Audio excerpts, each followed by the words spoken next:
Hello everyone, welcome to Dev Infotech. আজকের এই training session আমরা দেখব আপনারা কি করে মার্গ ইআরপি সফটওয়্যারে সেল বিল ক্রিয়েট করবেন। এর জন্য সবার প্রথমে আপনাদেরকে যেতে হবে ট্রানজ্যাকশন অপশন, সেখান থেকে প্রথম অপশন সেল এবং তারপরে প্রথম অপশন বিল। এই অপশনে ক্লিক করার পরে আপনারা দেখবেন এরকম সেল এন্ট্রি উইন্ডো ওপেন হবে। এখানে সবার প্রথমে আপনাদেরকে কার্সার জিজ্ঞাসা করবে যে কোন ডেটে আপনারা বিল বানাচ্ছেন। এখানে অটোমেটিক কারেন্ট ডেট লোড নিয়ে নেয়, তো ডেট চেঞ্জ না করতে হলে এখানে এন্টার প্রেস করুন। এরপর কার্সার এসে দাঁড়াবে আপনার প্রোডাক্টের ঘরে। এখানে এন্টার এবং তারপরে আবার এন্টার করে যে প্রোডাক্টটা আপনারা বিল করছেন কিবোর্ডে সেই প্রোডাক্টটার স্পেলিং লিখে সার্চ করে নিন। প্রোডাক্টের উপরে কার্সার গিয়ে দাঁড়ালে এন্টার প্রেস করুন এবং যদি প্রোডাক্টের এরকম মাল্টিপল ব্যাচ থাকে, যে ব্যাচটা আপনারা বিক্রি করছেন সেই ব্যাচের পরে কার্সার নিয়ে গিয়ে এন্টার করুন।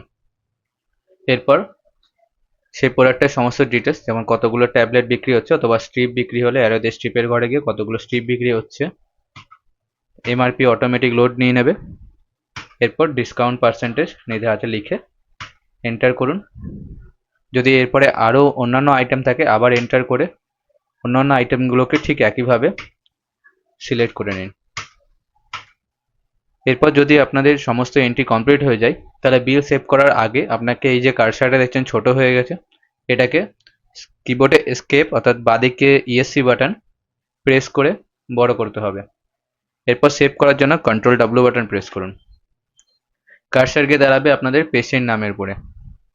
এখানে পেশেন্টের মোবাইল নাম্বার মেনশন করে দিন যদি পেশেন্টের মোবাইল নাম্বার সেভ করে রাখতে চান তাহলে। পেশেন্টের মোবাইল নাম্বার দেওয়ার পরে এরকম অপশান আসবে ইয়েস অ্যান্ড নো। এখানে ইয়েস করলে পেশেন্টের মোবাইল নাম্বার সেভ হয়ে থাকবে এবং নো করলে পেশেন্টের মোবাইল নাম্বার সেভ হয়ে থাকবে না। এবং ইয়েস করলে একবার সেভ হয়ে গেলে পরবর্তীকালে পেশেন্ট যতবার আসবে এখানে ইয়েস যখনই নাম্বার প্রেস করবেন তখনই পেশেন্টের আদার ডিটেলসগুলো অটোমেটিক সফটওয়্যার নিয়ে নেবে। তো আমি সেভ করার জন্য এখানে ইয়েস করছি, তারপরে এন্টার। পেশেন্টের নাম,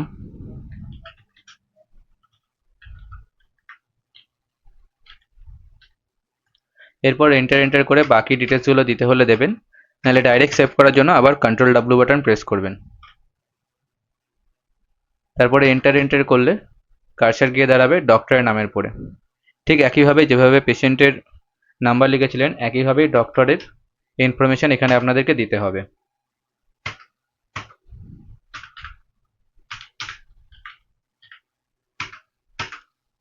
চাইলে এখানে এন্টার করে সমস্ত অপশান পার করেও সেভ করতে পারেন, অ্যান্ড তা না হলে কিবোর্ডে shortcut key control W button press করুন। এরপর এন্টার করতে থাকলে সেভ বিল অপশান আসবে। সেভ বিল অপশানের পরে এন্টার অথবা ক্লিক করলে বিল সেভ হয়ে যাবে এবং আপনাদের এখানে প্রিন্ট বলে একটা নতুন বক্স ওপেন হবে। এই প্রিন্ট বক্সের উপরে যদি আপনারা এন্টার বাটন প্রেস করেন তাহলে যে বিলটা আপনারা ক্রিয়েট করেছেন সেটা প্রিন্ট হয়ে যাবে, এবং ও প্রেস করলে আপনাদেরকে পিডিএফ অপশান দেবে এবং এফ প্রেস করলে আপনাদেরকে বিল দেখতে দেবে।